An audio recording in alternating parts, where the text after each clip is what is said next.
Quinta corsa del pomeriggio, prova sul doppio chilometro anche questa per cavalli di 3 anni, vincitori da 1.000 a 5.000 euro in carriera.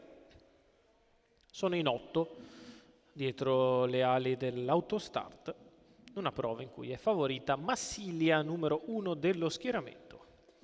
Svedese di nascita da Maraja e Venezia S, Alessandro Gocciadoro per la scuderia Dreamcatcher di Nicola Jokic. Lei è la favorita con il numero 1, al 2 Granart di Casei, al 3 Grillo Jet, 4 Galles dei Greppi, 5 Gioia con Big F, 6 Gordon Robin, in seconda fila 7 Gwendalina Trio, 8 Giga Veloce. Con cautela i numeri alti, sono i primi 3 numeri che staccano, con Grillo Jet che è il più sollecito ma viene rientrato da Granart di Casei che si installa al comando. Insiste Grillo Jet che tende a passare all'imbocco della prima piegata, mentre ha sbagliato Giga Veloce. Giga Veloce squalificato. Al comando Grillo Jet, in seconda posizione Granart di Casei, in terza Massilia, in quarta Gioia con Big F, lancio in 15-1 da parte di Grillo Jet che guida. Massilia sposta all'esterno e va con decisione su Grillo Jet, il quale prova a replicare 400 metri in 38. Grillo Jet risponde picche a Massilia, la quale attacca con decisione. Si fa posto secondo alla corda Alessandro Gocciadoro e lì parcheggia. 600 in 45,5.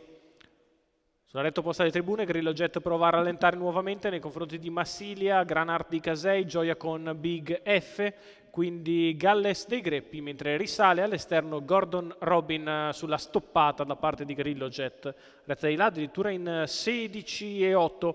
Insiste Gordon Robin che ha rifatto il gruppo con un solo parziale e attacca Grillo Jet, cerca di sorprenderlo. Grillo Jet però fa buona guardia, anche se deve riallungare al chilometro passato in 1,17,5.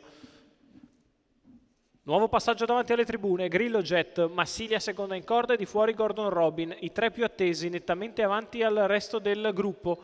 Sotto alle tribune una frazione in 15 per Grillo Jet, Gordon Robin al suo esterno, Massilia in attesa degli eventi, mentre galoppa Granart di Casei, che lascia così in quarta posizione numero Gioia con 2 Big F. Granart di Casei, Curva di destra passata ancora in 15,6 dalla testa. Grillo Jet al comando, di fuori sempre Gordon Robin, poi Massilia prova ad avvicinarsi, Gioia con Big F ai primi 3, i quali ora vanno in maniera un po' più tattica. Grillo Jet che controlla Gordon Robin, il quale è sempre al suo esterno. 15,5 di là, 2,37 il miglio di gara. Insiste ora Gordon Robin che prova a dare l'attacco risolutore a Grillo Jet. Massilia in attesa degli eventi all'ingresso dell'addirittura d'arrivo. Sta passando Gordon Robin nei confronti di Grillo Jet, sposta a centropista Massilia che dà il parziale. Gordon Robin è in vantaggio su Massilia. Gordon Robin nel finale vince su Massilia. Al terzo posto Grillo Jet, 37 ad arrivare, 1,17 il doppio chilometro di Gordon Robin, con gli ultimi 1200 metri allo scoperto. Antonio Di Nardo per Gennaro Casillo, i colori della scuderia Robin, non partecipa alla prima fase di gara. Con cautela dal 6, dopo un giro va a destra di Grillo Jet, lo attacca 2 volte. Il secondo è l'attacco risolutore, passa e vince in bello stile Gordon Robin, al secondo Massilia, al terzo Grillo Jet. Il successo per il figlio di Bold Eagle e Nastasia B, fratello del derby winner Zlatan.